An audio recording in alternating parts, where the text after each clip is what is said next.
Hello and welcome to the Coachlogik podcast. It's been a while, Josh. It's been about a month, right? It's been exactly a month. Exactly a month. We've been slacking. I actually wouldn't say slacking.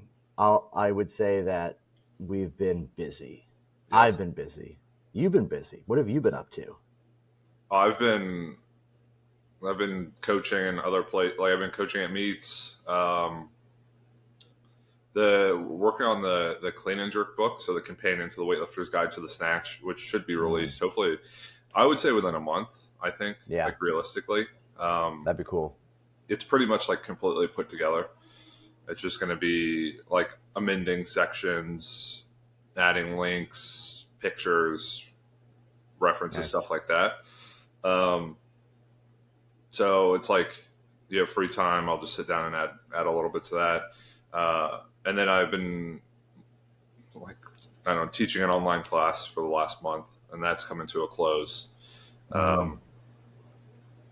Just, I think it's the same with you, Max. It's like 3 or 4 major things just kind of all running at once. Yeah. That's cool. Yeah, I'm excited for the clean and jerk book. I think that's going to be a good. It's nice to have both, because usually in a competition people do both lifts, snatch and clean and jerk. Some only do one. I remember a prominent coach that lived in the Bay Area, used to live in the Bay Area, would go to meets and snatch and then just withdraw from the clean and jerk. I would say almost like clockwork. Must have done 5 or 6 meets I saw. They never clean and jerked. And I used to think back then, like, you're kind of pussy. Now I realize, like, oh, I get it. Like, just do what you want to do. Do only the fun stuff. It's like eating ice cream for breakfast, right? But I'm excited for it. I think it's going to be good. You've put a huge amount of work into it from what I know. Yeah. It's massive. It's going to be good. Yeah, it's going to be a good book. It's already, just looking at it without any edits or any pictures or references to the sections, it's like 87 pages. Wow, that's good. That's huge. Do you think? Here's a question. Sorry. Oh, go ahead. No. It just means like that. I have the snatch book pulled up because I've been using it as a reference. That with all the pictures, with all the references built in, was like 72. Okay. So that means this one's probably going to be like. Yeah, it's got to be 150. Yeah. Like 150. You've got more, you get twice as many lifts in it, right? You get snatch and clean and jerk. You get clean and jerk. Here's a question. Should we write some powerlifting stuff? Yeah. I think that would be a much bigger book even, because I think we could put a much larger portion of, I could see you adding a much bigger portion to that in the sense of like, the scientific research behind like hypertrophy training and just like there's so much more research I feel like that is pertinent to powerlifting than to weightlifting. So that'd be cool. I could see that. I think writing like a squat bench deadlift manuals or squat bench deadlift, guides would be kind of cool. There's probably a ton of them out there already. I know there's a bunch. Yeah. The way to differentiate them, and like what I've found, like as you work on it, like the way I do this is the most inefficient way to do it. I wouldn't recommend people try this. The way I work on projects is I just start and then I kind of figure it out as I go. So I really don't create outlines. I really don't plan out ahead of time a ton. So as I'm writing, I'm like, well, it shows. I know. But like the way it writes is, this is a section that should be on periodization. And then you start building out periodization with like, we need a working definition. We need to break it down. We need to talk about application. What does that look like in practice? I mean, you kind of have this framework already solidified. And then as you start writing it out, you're like, this section is going to be 2 to 3 pages. And then kind of as you truck down, it's like, we've talked about cues extensively. Let's talk about the constraints-led approach to weightlifting, which is how do you modify or constrain movement to limit the movement options so that the desired outcome becomes more stable, more predictable, and more proficient. So you can Mm-hmm. also start talking about that. So a lot of it's like as you write, those things naturally emerge. So I like to think of this honestly as an emerging strategies approach to writing, where I can kind of auto regulate on the fly based on Wow, needs wow. and preferences and readiness. Shout out to Mike Touchier there. Emerging strategies and auto regulation all in one breath.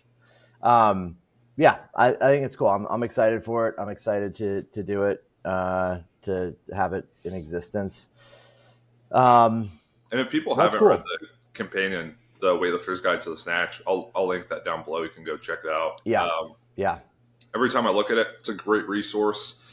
I think the thing we did uniquely that no one else has done really is kind of bring in some of the historical perspective. Um, so in the snatch book specifically, we talk about kind of adding in this the squat form, which happened in the 1940s. I think Pete George yeah. was the first person to do it. No, wasn't it Dave Shepard? Was it? When was I that? think Do you know the year? it would have been the 50s. I think Dave Shepard, first guy to, not first, but he was like one of the most prolific to do the squat style lifts. Pete George might have done him too, but he might have been just a little bit. I don't know. I always thought it was Dave Shepard, but Okay. I Check. mean, God, there's like 4 people that are still alive that would probably know. Yeah, I Um, let me find the date. So, um, yeah, Olympic medalist Pete George first showcased it. 3-time Olympic medalist. Yeah, I don't. That must have been the 40s. Um, but I'd have to double check my sources. I think Pete George might be younger than that. Really? Well, yeah, I think I think he might even, he might have just passed away recently. But yeah, I mean, it was like, I don't quote me on any of this. This is like at the outer edges of my weightlifting knowledge. But yeah, I know that's cool. I think that's one of those things that's kind of funny that like, I think about this a lot. If you grew up in weightlifting in the, let's say, 50s and 60s, or like even the 40s, 30s, which is an insanely, it's 100 years ago.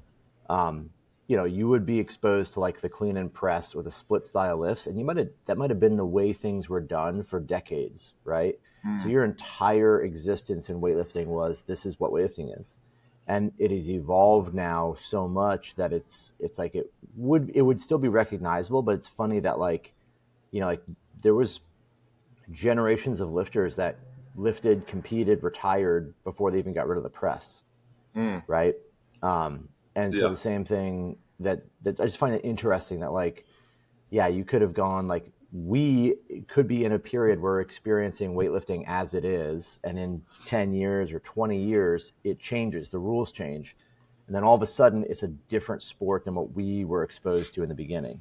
You know, if they added a new lift or they changed the rules dramatically where, it was like an unlimited number of attempts, but the whatever, the weight doesn't matter or something. Like there's so many possibilities that it could modify itself, and we would essentially, not even be, it would be like a completely foreign thing to us that we would maybe never even see right after we're gone.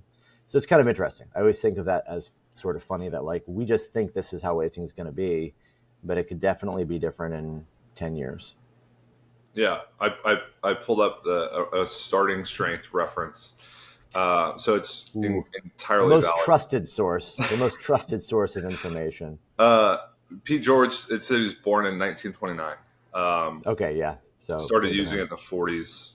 It was taught Yeah. by the Barnholt brothers, The so Barnholt not the brothers, first to yeah. use it, but maybe the first to popularize it. I guess they Um, had like the brothers had like a weightlifting, I think they called it a university, or academy in like a Weightlifting barn. University. Yeah, like a weightlifting university or weightlifting academy inside of a barn. And, the probably like that's where Pete George started. The It's funny dentist too. because rebelling in weightlifting was teaching someone to squat instead of split. Oh, yeah. Oh, yeah. That's dirty. You know, You can't do that. well, a real man spreads his legs. Anyways, the Yeah. Well, what I was going to say actually is, That's what people used to say back then. yeah, not to anyone but you, but You got to put one foot in front of the other. Um, no, but I think when you talk about weightlifting being kind of as we know it, like unchanging, I think the two things you think about is that kind of reflective piece of what has weightlifting been. And I mean, we've spoken about it extensively, especially with Connor Heffernan or yeah, Hefferman, where he talked about, obviously weightlifting was at one point like 10 different lifts. And you're like, that's hard to conceptualize. Like, it's hard to think about someone spinning a barbell on their feet as part of the last event of a competition. Um, or, for example, having a one arm dumbbell event, or even having the clean and press, people are still like mind blown about that. And then and today we see it kind of as it is, but the bigger changes are happening more systemically with like Sinclair to Roby, the qualifying procedures. It's not so much the technique. And I don't know if you could maybe comment on this, because we did want to talk about the technique of the jerk, but have we just stumbled upon the most efficient techniques for the weightlifting movements as defined and written in by the rules and regulations of the IWF? It's from the floor to overhead in one continuous motion, and then it's from the floor to the shoulders and then overhead in continuous motions. Is the squat snatch and the squat clean and split jerk the most efficient ways to adhere to those rules and move the most weight possible? That's why we're doing it that way, ultimately.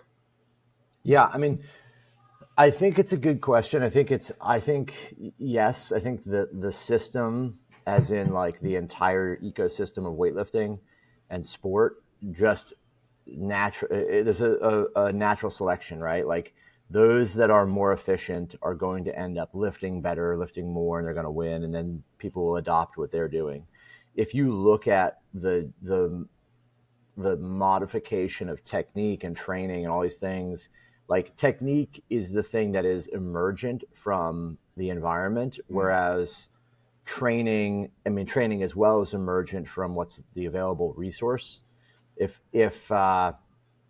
you look at like post World War II, there's like very little infrastructure in Russia for weightlifting, right? Um, and so training is kind of non-existent. There's not really much going on. As that changes, as the infrastructure grows, and as they put money into sport, like the sport results come up, and it's one of those things where I think those things are emergent from the environment.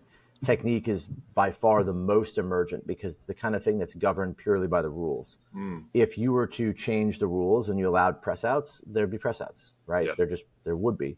It doesn't mean that that's the most efficient way to do it, but they would exist. If there was some rule about like your hands can't be wider than the rings, like, bench press style, like people would snatch like that, and a generation of lifters would suffer through it. Then the next Right. generation coming up would just know that as the way it is. Um, if they made the bars longer or shorter or whippier or stiffer, like it all has an impact on technique. So I think technique is something that emerges from the rules, but then the emergent technique from the rules is sort of like a set of parameters that govern generally accepted practices that are good, that are efficient, and lead to good results. Those then get filtered through every athlete's individual genetics, right? So a super explosive, super fast guy will have a deviation from those sort of normal parameters to their own style of lifting, right?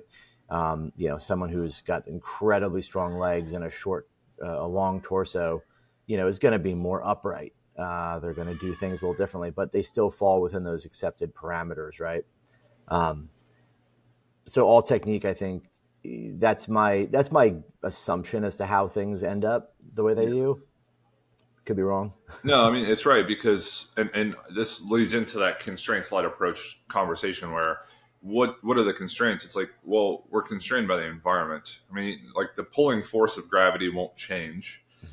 Yeah. And because of the way the environment is set up, and we think like broadly, like physics,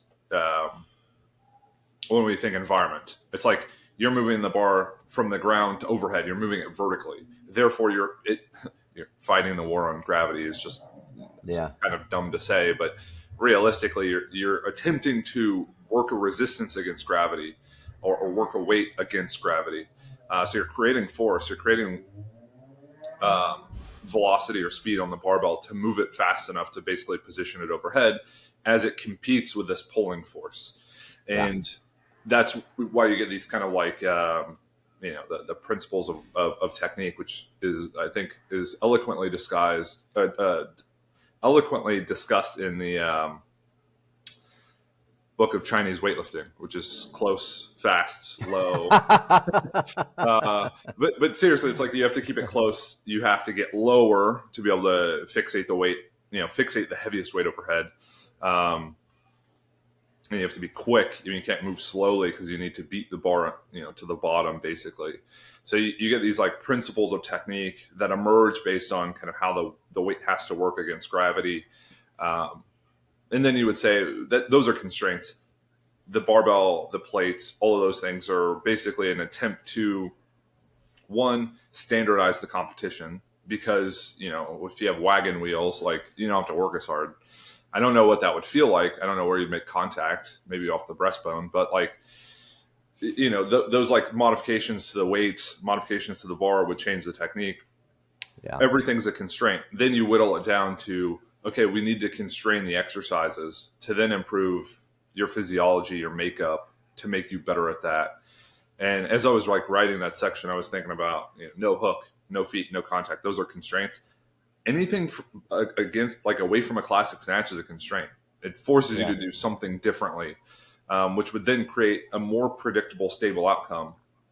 Which Yeah. is why, exercise selection, I don't think really is, well, we just need a certain amount of training volume. That's not the classic snatch. It's like you constrain something and then you have a different effect. That effect should have a purpose. You stack those, that purpose over time, and then you create a predictable, stable effect based on the constraints of the movement, which is, I think we come back to like these movements often, but like some low hanger, low block, no feet variation. It's like you're constraining the transition and the finish in a certain way to make it a specific outcome that's going to improve your Yeah. technique over time. Uh, so you get constraints based on the competition and everything revolving around it, and based on the training. Max, I don't know if you'd be able to answer this question for me, but if you watch those old Polish training videos where they're like in the Mm. woods, snowy, they're doing like, rolls and jumping over logs and doing all this like GPP work, is what they would be called.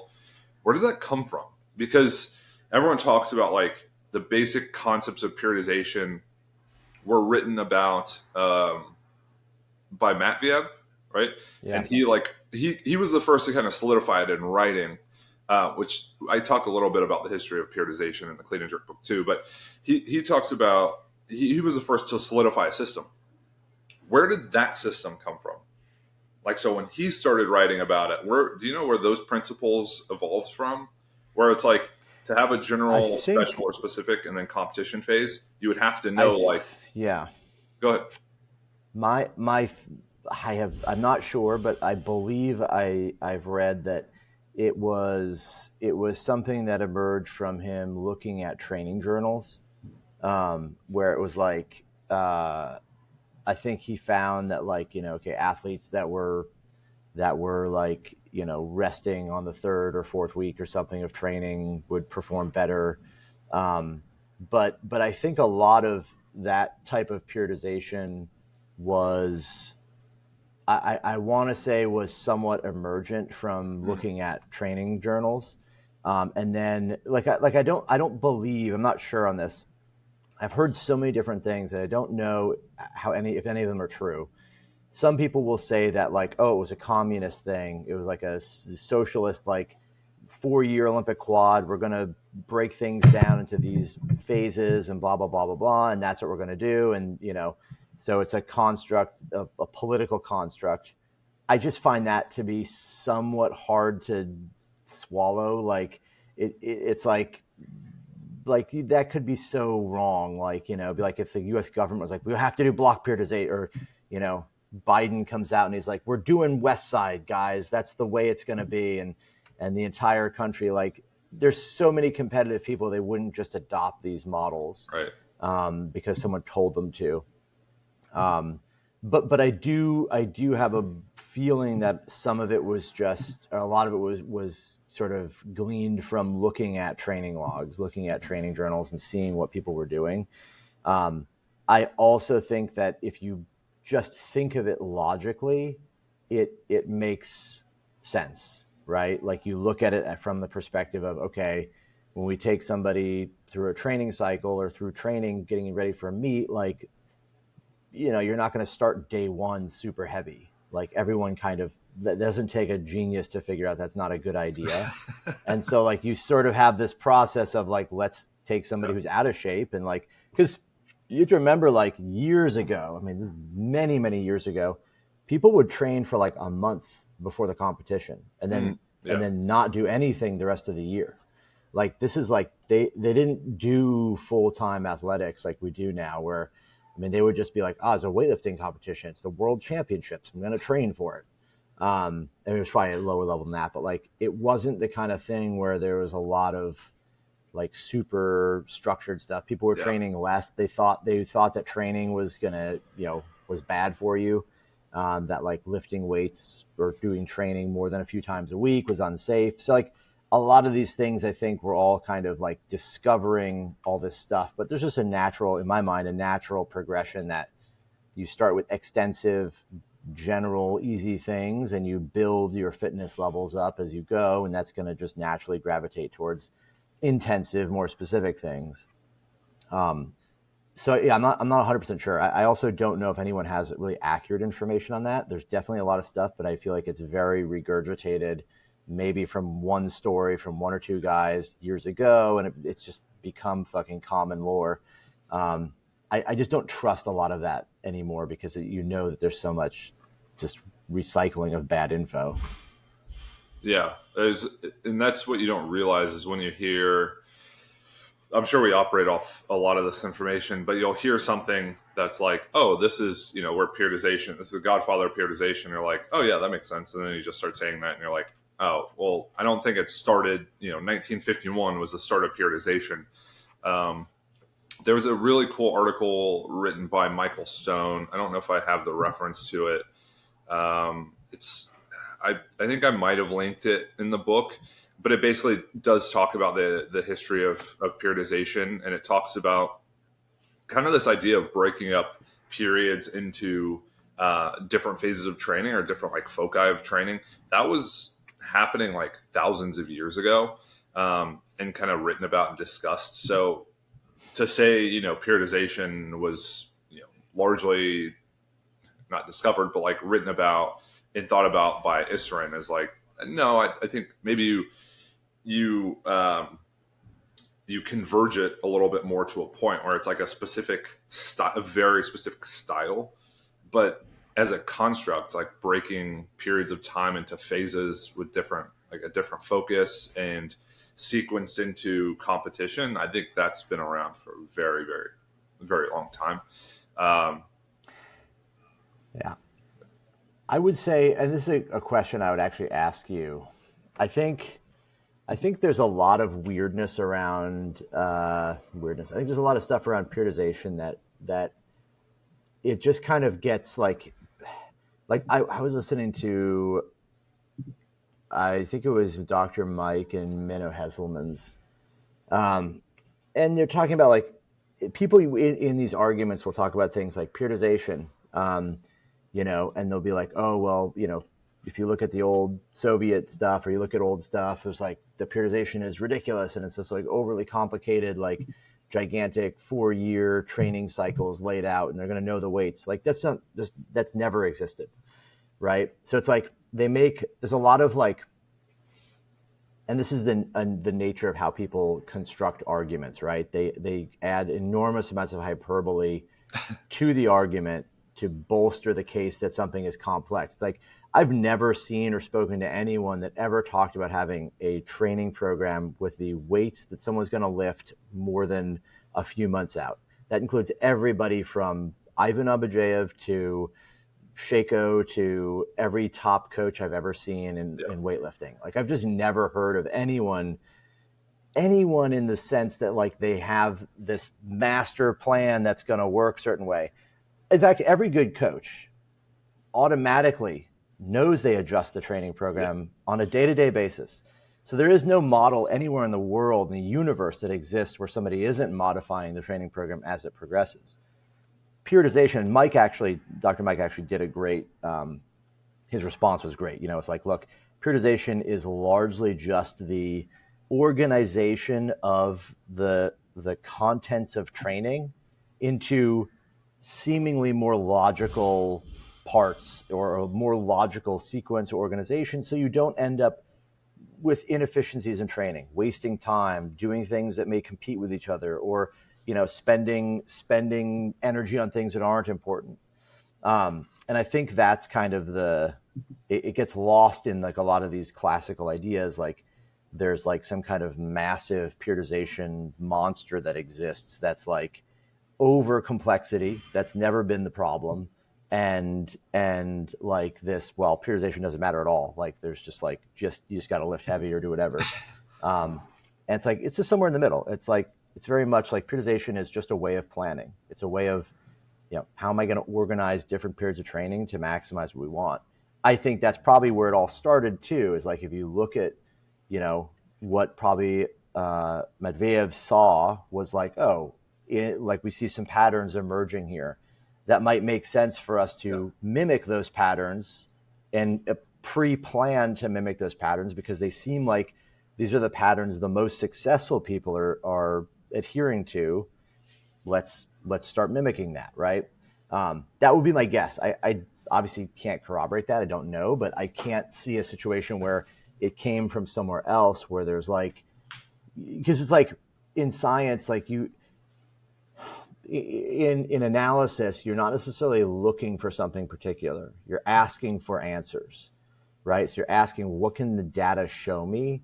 Not like, oh, I'm looking for this specific thing to be right, because you're just not going to, I mean, Yeah. that's would be insane, right? No one performs analysis like, let's look at like, what happens at the end of the second week of training, right? It's like, well, let's look at training results and see what kind of things emerge to us.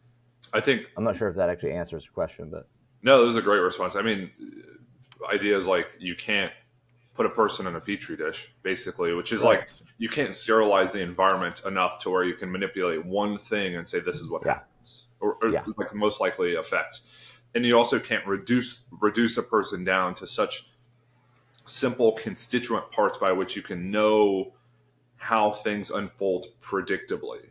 You can have like a gross idea, but yeah, I mean, there's just too many variables. And I'll actually pull up the book and I'll kind of mention the opening chapter, which is kind of Yeah. talking about building a clean and jerk programming This is and the the clean and jerk It's book. a clean jerk book. Yeah. Yeah. Nice. So the first paragraph is programming can easily come off as an overly simplified aspect of the training process.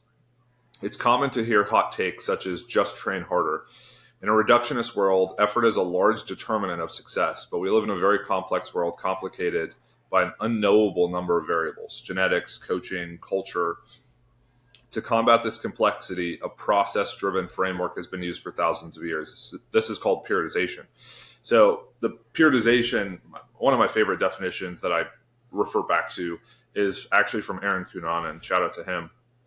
And his 2018 paper says periodization basically is a blueprint that permits the coach to forecast and assign periods of time toward the acquisition and realization of specific fitness characteristics: endurance, strength, power, speed.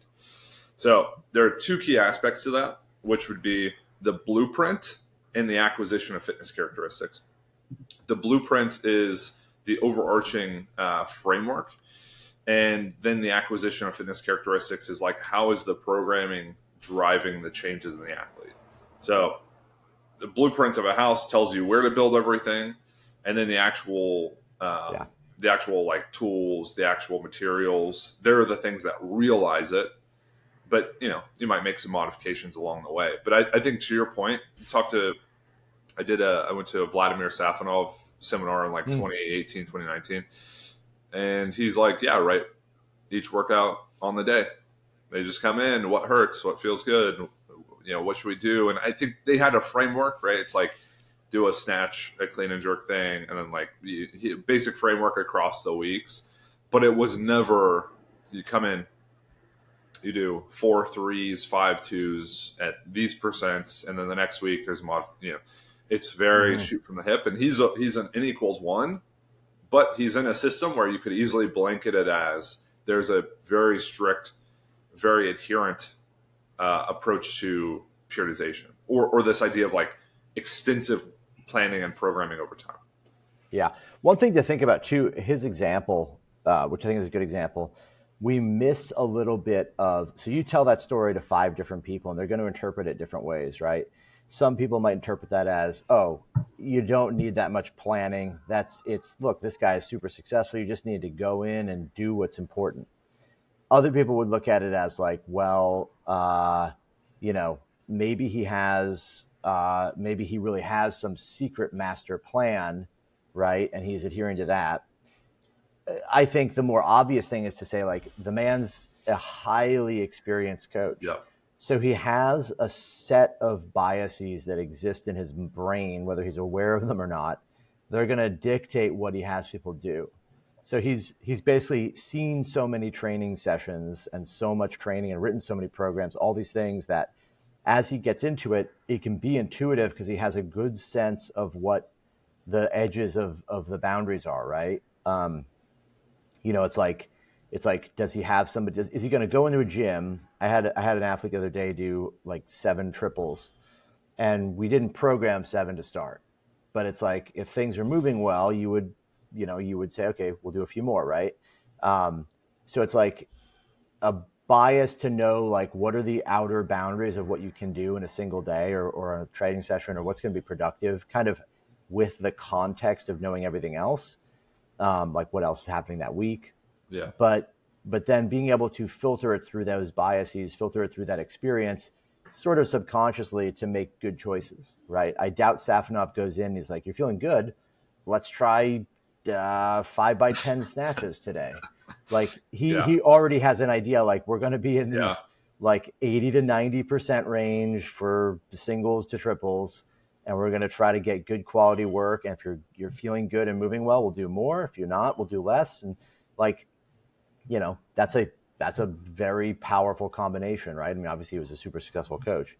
But yeah, so I think there's a lot to that idea that like, um, it isn't overly simple, and at the same time, it's something that requires either a vast experience and a vast knowledge, which is like a Safonov, where it's a kind of like a one-off, or requires some fundamental, principles of training and of programming, to yeah. And guide I you. think when I think to that point, and I kind of think about like how I've evolved as someone who coaches weightlifting and powerlifting for a long time now, but it used to be identifying the system with the tools, and now it's like Mm, separating those two things. It's like you have a process, and then you have the tools that are a part of the process. And the thing I would relate this to is you have a construction company, and the company, relates or directly like connects, like we are our tools of the trade. We only use these specific tools. And it's like, well, what if you run into a situation that doesn't need them or needs something else? It's like, but you so right. strongly identify with the tools you have that like you can't detach yourself and say like we don't need, like we aren't that. We aren't the things we do. We're a lot more than that. We're process driven. We have these like overarching principles.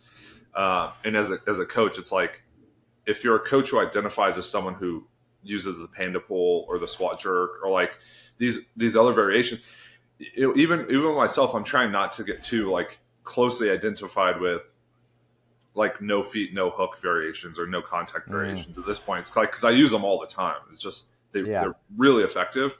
But when I was thinking about this the other day, like when I don't need them, I shouldn't use them. Yes. It Yeah. shouldn't be this like strong identification with something, and because I use it and because it's part of my system, I have to do it. We have to use them. Well, yeah. I mean, the most obvious situation of this is those fucking people that are doing snatches and clean and jerks. all the time. They got Yeah. athletes doing them on a regular basis. You're snatching, clean jerking fucking half the time, dude. What is weightlifting, man? Get some back squats in there. Get some low bar back squats and some RDLs in there, bro. No, no. I think what you just said, if you extrapolate that a little further, you end up in an even more like limited scope of application, which would be the coaches that create a programming system, Yeah. not a programming methodology, and the system becomes now almost a series of training programs that are like pre-written that they apply. I would say this is extremely common in powerlifting, where people will refer to their own system as though it's like the way that everyone trains. And it might be that that's the most common way of training, but it's not a principle led.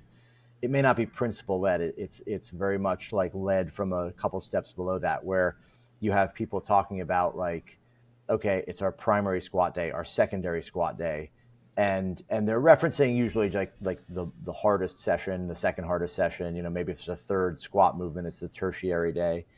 But it becomes this thing where they've created a common glossary around it. It's now well known that you have a primary squat day where you do a top set and back offs, and then a secondary squat day where you do some lighter, volume work of some secondary movement like a, pause squat or tempo squat or something, and then you kind of bounce around between these.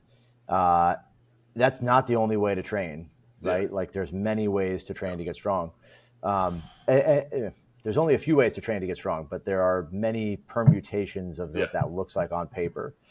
So yeah, it's like you said, it's like you can easily get into that very, like, you don't want to become the guy who's the no hook no feet guy, and like that's what we do, because then you become, it may not be true, but it's like you said, like that's, if it's not the right application, you shouldn't be Yeah. using it.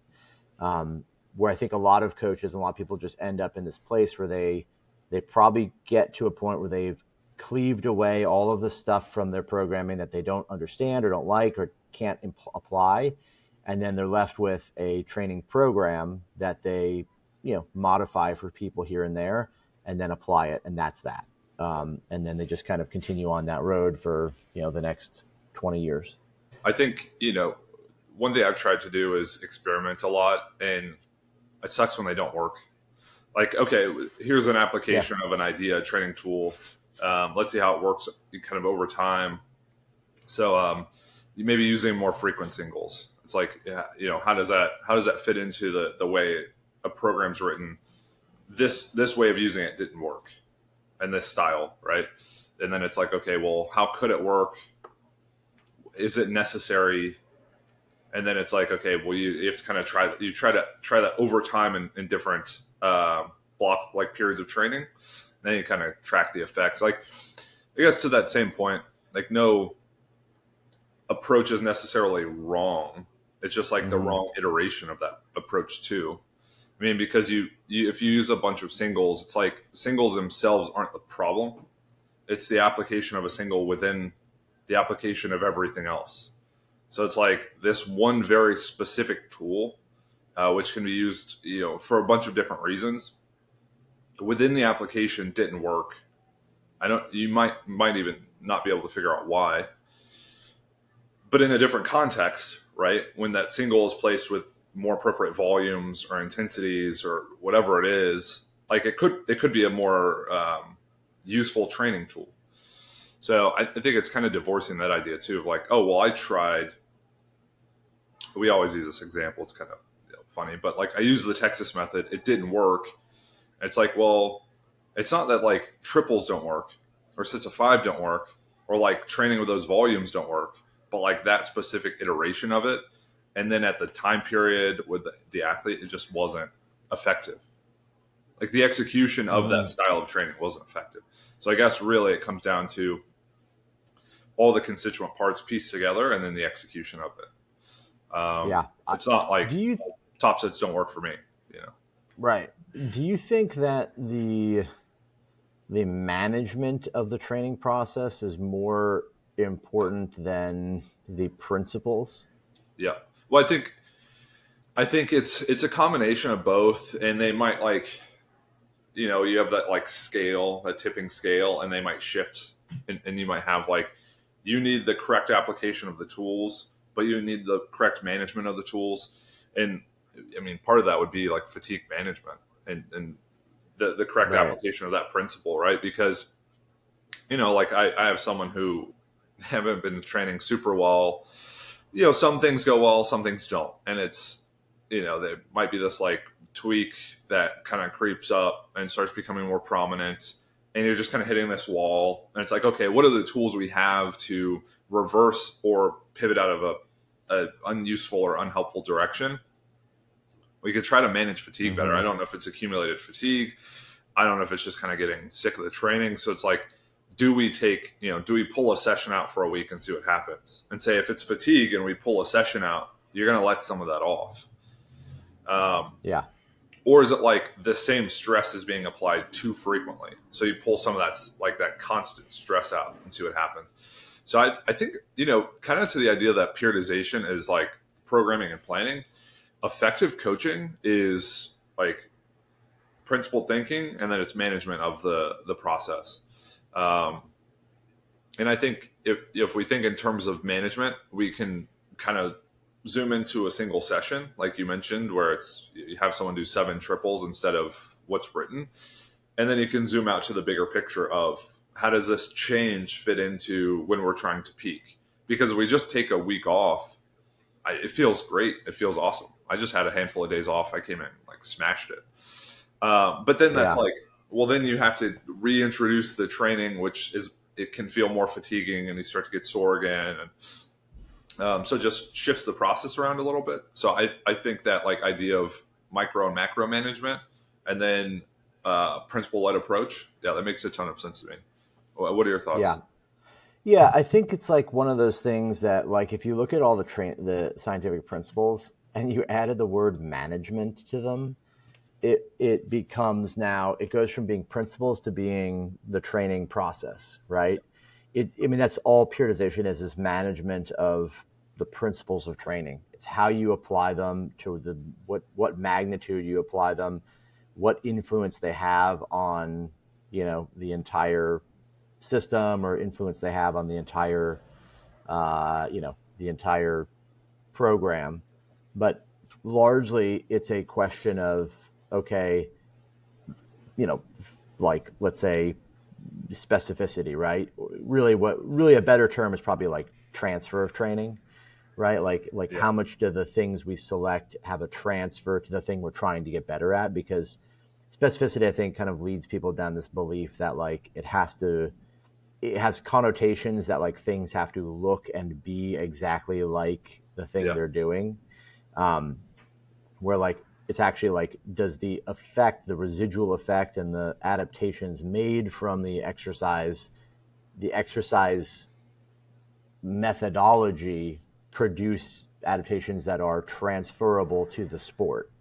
um, Specificity is a faster way of saying that, but it's like, when you yeah. look at that, it's like, Specificity okay, is deceiving, though.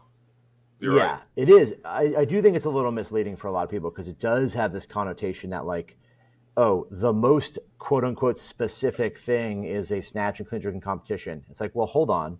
Like, that is the most similar to the sport, Yeah, but perhaps, if that was the case, then, like, would, like, imagine, like, doing sets of 2 and 3 reps, like developing basic strength or developing more strength or more power. Does that transfer to the sport? It's like, yes. And if that builds you up to the point, it's like, that's quote unquote specific. So it's, yeah, I mean, without going down that road too much, but the idea that, like, a lot of these things are essentially, um, it's like, it's the management of principles that becomes periodization, right? well, I think And that's all periodization is. to that point, we should almost rebrand the principles of training to be something along the lines of like transfer, and then you take overload, and overload is also very misleading Yeah. Yeah. because it's like I need to do and add more, and it's like in reality you need to do a sufficient amount to drive an adaptive response. Yeah. And I think overload just implies more and more and more beyond a baseline, when in reality, like, you can run the same program without it, like, without much variation and make progress. And it's like, okay, is Hmm. that not adhering to overload because it's not beyond what was established? So, I mean, for example, it's like, you do, 150 reps of something, you do that 4 weeks in a row, and you are making progress. So I think people have kind of trimmed away the over part of it, and they say progressive loading, which is this idea of you do some sort of training, you're able to, because of that training, add weight to the bar, and that's like this facilitative process that captures both this like time period before, during, and after. Would would you say that? I think that's something that's interesting to me because like I agree with you 100%. I think people seem to forget or maybe don't grasp the concept that you must do training first, then you become stronger. Then in order to get stronger than that, you have to do training that is significantly, to some degree, measurably more than it was before. Um, and there's many time frames this could apply in. This Yeah, could apply on a single training session. It could apply over a week, over months, over whatever period of time it is. Maybe not months, but like apply in, like you have a 4 weeks of training, and the next 4 weeks are more intense than that, because you are now stronger. So there's a definite, like, it's not the adding weight to the bar that yeah, makes you strong. You add weight to the bar because you are yeah, stronger, um, which is a very odd concept, I think, when you think about it yeah. from the perspective that, like, well, but if I did this and then the next week, like, I need to add weight to push myself hard to get stronger. But it's like, no, you should add weight when you are stronger because So that's what you're going to need to drive results, right? I don't think we're driving adaptation. We're like surfing adaptation. Yeah, yeah, exactly. That's We're a like great way to on the think about wave it. of adaptation, and we're just Yeah, surfing it. yeah, And I think it's far more perfect because driving is like leading, yes, and to some extent, like, you do a training session, something happens, but like then it becomes this real process of like, I need to just be able to manage what's happening well, which, like, process oriented management. But like, it's complicated. That you can easily explain it in like three different ways that would elicit different descriptors. yeah.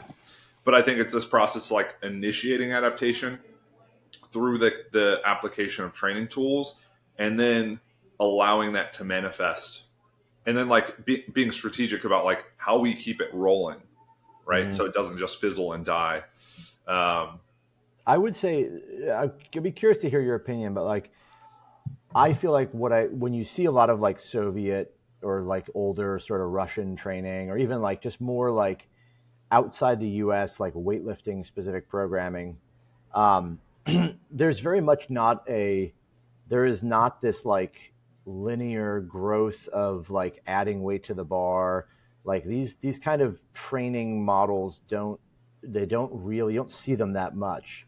Where you'll see like more structured, like a month or a period of 4 or 5 weeks is preparatory period or special preparatory period. That's like, here's the training dose you're getting for the next 5 weeks.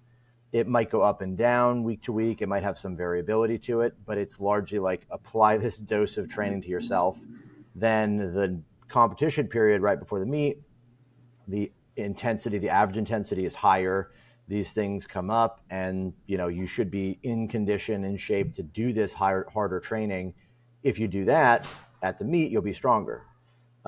Versus saying like, okay, each week we're going to kind of progress upward in weight, and we're going to plan out that about every week you can add 2 to 5% to the right. bar, and if you keep doing that, you're going to go up, up, up, right? Um, but I'd be curious to hear your thoughts on like, imagine that people thought more about like that idea. It's really SRA, but it's like if this more idea of overload being like, we give the same, like if you use RPE, it's like every week should just be RPE 7, and theoretically the weight should just keep going up if you're getting stronger, right? So why is it that so much of training is like each week we're just continuing to drive that number up, or maybe the RPEs go up, or whatever it is, right? Like, what is your thought as to why that is sort of the nature of the way people train now, or that Yeah. it's more common? I mean, it's my thoughts go in two different directions. The first would be, um, if you do the maximal thing or the hard thing or the top set thing, you know where you're at. So like you have your Mm-hmm. finger on the pulse of your abilities. The extension of that would be that's the most specific to doing that thing. Sure. So it's like doing a top single is the most specific to doing a top single. So it's like, okay, we do that. It's effective training. We also know where we're at. Now, it might not be, could be dosed effectively, but like it might not be dosed effectively. So it's like, okay, well, we need to do other work that drives or creates the wave on which you can ride higher performances. Um, so I'd say part of that is, from my perspective, it's like it's a very obvious form of training. It's very obvious in that it's specific and it's descriptive. The second part, and this is more where I think I would land, is you don't have those classical influences. So, like Sergei Putsov, he probably writes a really classic program. I mean, I know for a Mm-hmm. fact he does. What's the influence? It was his time on the Ukrainian national team, his time working with, is it Olasheko? Um, Yeah. Aleshko, yeah. Leshko, yeah.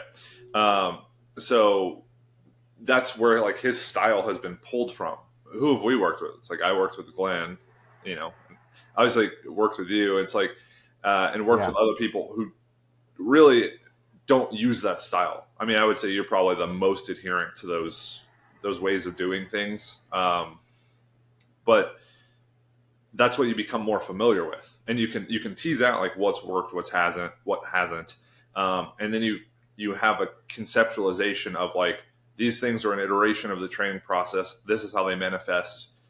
I could do something similar, and then apply like this aspect of creativity to take what I've read, the theory, and then apply it.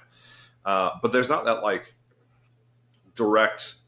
This is a incredibly like quote unquote Soviet style, Russian style program, and it adheres to the principles completely as written in the manuals. And then we can do it, we can see the result, and we can say this worked or it didn't work, and here's why, and we can modify it. So I think a lot of this is like direct experience related. It's just no one's really had direct experience with that style of training, unless maybe you've ran like a Bob Takano program or uh, something similar. But even then, if it's not specific to you and executed well, it still probably might not work. And then it's like, okay, well, this doesn't work. Like, how would you iterate on it to make it work? So it's got to be this like the coach can effectively create it, the athlete can effectively carry it out. You can see that done across time, and then there's that bridge of understanding training theory, having experience coaching, and then being able to use that to write programs. So I think it just ends up becoming a complicated question of coach development. Coach development really isn't exposed to theory, you write a better program. It's like, what's your practice say? What's the theory say?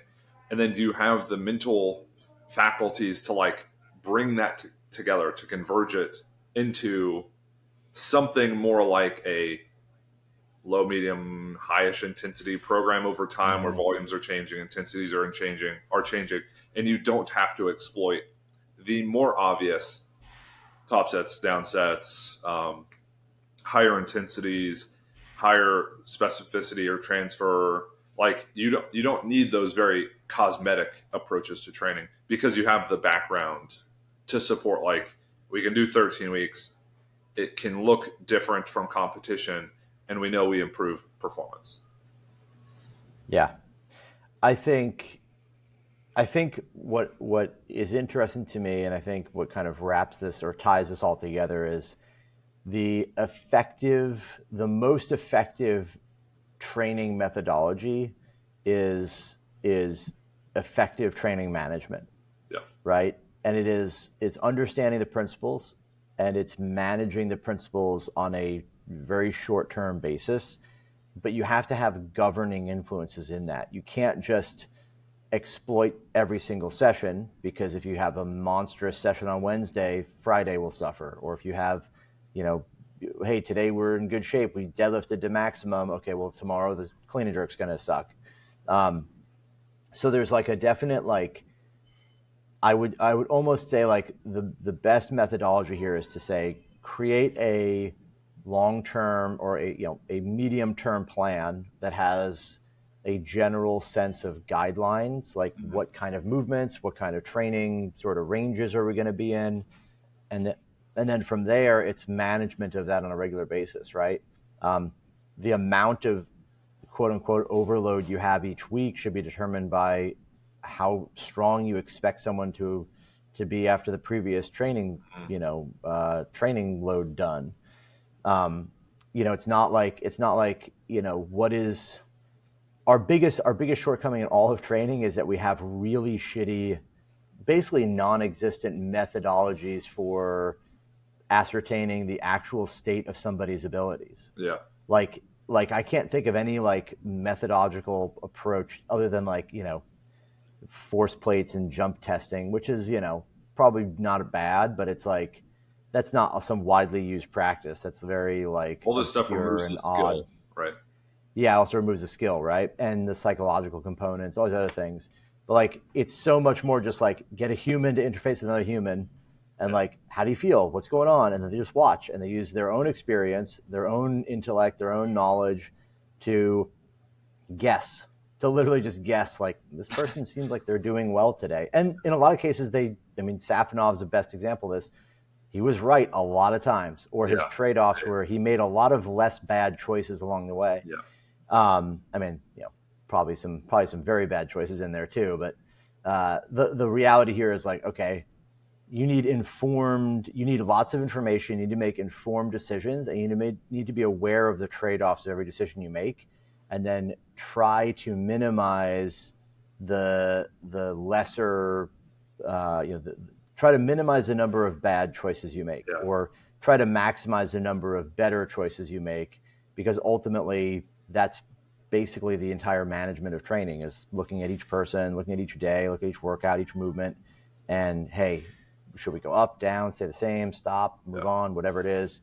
Like, what can we do to try to achieve our directive here in these things? Well, and I think I generally use this quote, and it's something along the lines of, as a novice or as a beginner, what you think is intuition can often be mistaken for bias, or what you believe is intuition is often bias kind of expressing itself. And I kind of fall into this trap from time to time, where like I've heard so many recommendations just from talking to people. You talk to 1,000 different coaches, and they're like, "Oh, you should be able to do this for a set of 3 or a set of 5, or Yeah. front squat this and then jerk this, and you can clean and jerk this," and you have all these recommendations. So then when I program this, like this recommendation sticks out of, well, the single should be at like 87, like 88 to 92%, and that's going to be like an RPE 7 to 8. It's like, okay, well, I want to start in this like 7 to 8 range, so I'll just prescribe 88%. It ends up being too heavy. You don't take into account the person's like whatever cutting weight. Their PRs are a little bit down in the last few competitions or whatever. It's like, okay, so now this recommendation, this like eat 2,200 calories a day, is taking precedence over intuition. The reality is like give them a buffer and then build. So intuition in that case, lean on that a little bit more. And I think it's finding that sweet spot of, there are 1,001 recommendations for how to train, and KPIs and all these like use this methodology and this whatever. It's like the application of the principles. And then there's the lived experience of the coach who could say with their athletes who they worked with for a long time, that's probably not the case. It's almost definitely not the case that like a specific recommendation is perfect. An approximation of the recommendation can be helpful, but like you have to do this for this to PR. Mm-hmm. That really doesn't make sense. And even within the same athlete, No. that's probably changing over time. Yeah. Hundred So percent. I would say like this idea of how to effectively manage the training of a weightlifter, likely best done in the gym almost every session in reality. Yeah. Yeah. I think this is where it'll be interesting to see where some like where AI can do can learn a lot of this kind of stuff, which Yeah. is to say, like, what kind of modalities can the AI exist in? Is it text, audio, speech, or text, audio, video? Can enough data enter a data set that can an AI model can be trained on that it could learn things like RPE, right? Could it watch somebody and determine what it thinks an RPE is? Like, how closely can we get an AI model to mimic the type of decision making a coach makes? Because a coach, I've coached many people through text messaging, and had pretty good success. Broke several American records that way. Put people on Pan Am and world teams, and all I'm getting is video and text. Mm. Yeah. And I have a fundamental understanding of weightlifting. I think so, and I have an understanding of that person and what Yeah. their technique is like. But that's all learned. That's all learned. None of that is like something that was like some innate thing that I got, somewhere else. I watched him lift. I coached him for a bit, and I understood that. So be curious. I'm curious to see where this kind of stuff can go. Where the management of training can be done with just enough information being given to a model to see, like, can you watch lifting? What we see when we watch a lift, we have no idea the bar velocity. We're not looking Yeah. at some specific metric. We have no kinematic, or we have no kinetic information when we Yeah. look at So we have somebody lift. kinematic Yet information. Yeah. we've got kinematic information, but we don't have any. Yeah. We don't know velocities or bar path or any of this shit. Yet here we are, totally capable of getting somebody better at weightlifting. And so what's interesting to me is, like, if you extrapolate that out, theoretically, these AI models will at some point get to the ability, with enough end-to-end training of video, they'll pick up on similar things that humans do, Yeah.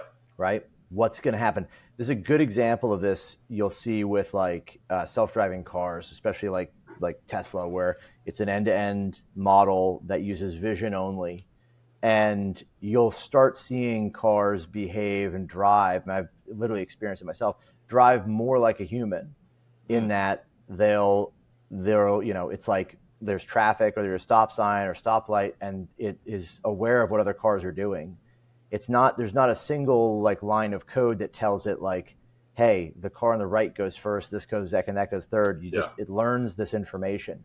Yeah. When we think about this even further from our perspective from sports, like, if you give enough training data to these models, could you potentially have it identify subtleties in someone's lifting and behavior on a video that would indicate, okay, that felt good or bad, or that looked good or bad, or what I see when I see someone do a lift and I'm like, oh, that looked good, we could go up. Yeah. Like, why wouldn't we be able to get a model to do this? Maybe it requires 10,000, 50,000, 200,000 videos, but to me, it's like the kind of thing where I can see that existing. And then that becomes an interesting world where you have, we already have AI models that can look at, like, X-rays or MRIs and identify cancer cells better than radiologists, Yeah. right?